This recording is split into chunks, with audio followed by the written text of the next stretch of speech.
വർഷം 2002 world cup Brazil national team സ്വന്തമാക്കുമ്പോൾ ബ്രസീലിനേക്കാൾ കൂടുതൽ സന്തോഷിച്ചിരുന്നത് സൗത്ത് കൊറിയയാണ്. കൊറിയയിലും ജപ്പാനിലുമായി നടന്നിട്ടുള്ള ഈ ഒരു വേൾഡ് കപ്പിൽ എതിരായിട്ടുള്ള പോർച്ചുഗൽ, ഇറ്റലി, സ്പെയിൻ എന്നീ വമ്പന്മാരെ പരാജയപ്പെടുത്തിക്കൊണ്ട് സൗത്ത് കൊറിയൻ ടീം സെമിയിലേക്ക് പ്രവേശിച്ചു. സാക്ഷാൽ മാൾഡീനയുടെ ഇറ്റാലിയൻ ടീമിനെ 1-2 ഗോളുകൾക്ക് റൗണ്ട് ഓഫ് 16 പരാജയപ്പെടുത്തി. ശേഷം ശക്തരായ സ്പാനിഷ് ടീമിനെ പരാജയപ്പെടുത്തി അവർ സെമി ഫൈനലിലേക്ക് പ്രവേശിക്കുന്നു. ഈ ഒരു ടൂർണമെന്റിലുടനീളം ബ്ലാക്ക് ഹോഴ്സേഴ്സ് ആയിരുന്ന സൗത്ത് കൊറിയ ഏകപക്ഷീയമായ 1 ഗോളിന് ജർമ്മനിയോട് തോറ്റു, അത് സെമി ഫൈനലിൽ. എന്നാൽ സൗത്ത് കൊറിയയുടെ ഫുട്ബോളിനോടുള്ള അഭിനിവേശം ഇവിടെ തുടങ്ങുകയാണ്. 2002 വേൾഡ് കപ്പോടെ സ്റ്റാറായി മാറിയിട്ടുള്ള പാർക്ക് ജിസൺ, അൻ ജംഗ്വാൻ എന്നീ 2 താരങ്ങളും രാജ്യത്തിന്റെ ഐഡലുകളായി മാറി. ഫുട്ബോളിനെ ഇഷ്ടപ്പെടുന്നവർക്ക് സർ അലക്സ് ഫെർഗ്യൂസിന് കീഴിൽ കളിച്ചിട്ടുള്ള പാർക്ക് ജിസണിനെ ഓർമ്മ കാണാതിരിക്കില്ല.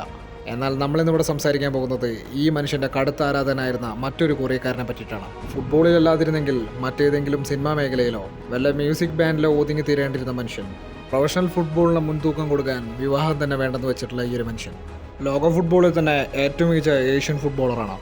അതുമാത്രമല്ല, ലോക ഫുട്ബോളിൽ തന്നെ ഏറ്റവും മികച്ച താരങ്ങളിൽ ഒരാളാണ് സൺ ഹ്യൂങ് മിൻ. തൻ്റെ കർവിംഗ് ഷോട്ടുകൾ കൊണ്ടും ടെക്നിക്കലായിട്ടുള്ള സ്പീഡി റണ്ണുകൾ കൊണ്ടും ഏറെ ശ്രദ്ധേയനായിട്ടുള്ള താരമാണ് സൺ ഹ്യൂങ് മിൻ. കൊറിയൻ ഇതിഹാസ താരമായിരുന്ന പാർക്ക് ജി സണ്ണിൻ്റെ കടുത്ത ആരാധനായിരുന്ന സൺ ഹ്യൂങ് മിൻ അയാളേക്കാൾ മികച്ച താരമാണ് ഇപ്പോൾ. പ്രീമിയർ ലീഗിൽ 100 ഗോളുകൾ നേടുന്ന ഏക ഏഷ്യൻ താരവും മറ്റാരുമല്ല, സൺ ഹ്യൂങ് മിനാണ്.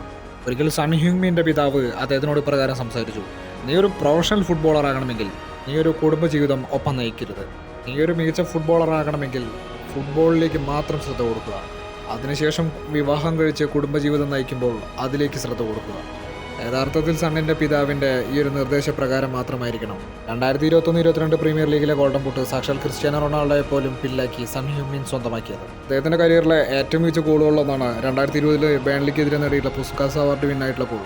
സ്വന്തം ഹാഫിൽ നിന്ന് അത്യന്തരമായിട്ടുള്ള സ്പീഡിൽ ഒരു റൺ ആരംഭിച്ച് 6 ബേൺലി താരങ്ങളെ മറികടന്ന് അവസാനം ഗോൾ കീപ്പറെ മറികടന്ന് ഈ ഒരു സോളോ റൺ ഗോളിനായിരുന്നു സണ്ണിന് 2020-21 സീസണിലെ പുസ്കാസ് അവാർഡ് വിന്നാക്കിയത്. ഏഷ്യൻ ഫുട്ബോളർക്ക് അത്ര എളുപ്പമല്ലാത്ത ജർമ്മൻ ലീഗിലായിരുന്നു സൺ ഹ്യൂങ് മിൻ്റെ അരങ്ങേറ്റം. ജർമ്മൻ ക്ലബ്ബായിട്ടുള്ള ആംബർഗ് എഫ്സിയിലായിരുന്നു അദ്ദേഹത്തിൻ്റെ ആദ്യത്തെ തുടക്കം. അവിടുന്ന് നേരെ ജർമ്മൻ ക്ലബ്ബായിട്ടുള്ള ബയർ ലെവർകൂസനിലേക്ക് 2013 സോൺ ചേക്കേറി.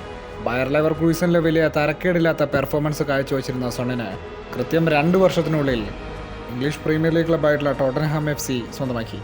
ചെറുപ്പം മുതലേ സണ്ണിൻ്റെ പിതാവിനെ തന്നെ ഒരു ലോകമറിയപ്പെടുന്ന ഫുട്ബോളറാക്കണം എന്നുള്ള ദൃഢനിശ്ചയമുണ്ടായിരുന്നു. ഇംഗ്ലീഷ് സ്ട്രൈക്കറായിട്ടുള്ള ഹാരി കെയ്നൊപ്പം വളരെ മികച്ച സീസണുകൾ പങ്കിട്ടെങ്കിലും സ്പേഴ്സിൽ ഒരു കിരീടമില്ലാത്തത് വലിയ തിരിച്ചടിയായിരുന്നു. വർഷങ്ങൾ ഒരുപാട് കഴിഞ്ഞുപോയി. താൻ പ്രീമിയർ ലീഗിൽ വളരെയധികം മികച്ച സീസണുകൾ കൈകാര്യം ചെയ്തു.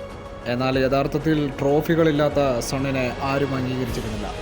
ഇതിനിടയിൽ ചാമ്പ്യൻസ് ലീഗ് ഫൈനലിലെ തോൽവിയും സണ്ണിനെ വല്ലാതെ വേദനിപ്പിച്ചു എന്ന് വേണം പറയാൻ. സോൺ നഷ്ടപ്പെടുത്തി കളഞ്ഞതാകട്ടെ അദ്ദേഹത്തിൻ്റെ ജീവിതത്തിലെ ഏറ്റവും പ്രധാനപ്പെട്ട ട്രോഫികളിലൊന്നാണ്. അങ്ങനെ ഒരുപാടധികം വർഷങ്ങൾക്ക് ശേഷം കിരീടമില്ലാത്ത ഏഷ്യൻ രാജാവ് അദ്ദേഹം ക്യാപ്റ്റനായിട്ടിരിക്കെ ആ ഒരു കിരീടം ടോട്ടൻഹാമിന് വേണ്ടി സ്വന്തമാക്കുന്നു, ഒപ്പം അയാൾക്ക് വേണ്ടി. അങ്ങനെ ചരിത്രത്തിലാദ്യമായി ക്യാപ്റ്റൻ ഹാൻഡ് ബാൻഡ് ധരിച്ച് ഒരു ഏഷ്യൻ താരത്തിന് യൂറോപ്യൻ ഫുട്ബോൾ അത്ര ടഫല്ലെന്ന് തെളിയിക്കുന്നു. ഏറെ വർഷങ്ങൾക്ക് ശേഷം ഇന്ന് അയാൾ ടോട്ടൻഹാം ക്ലബിൻ്റെ പടിയിറങ്ങുകയാണ്.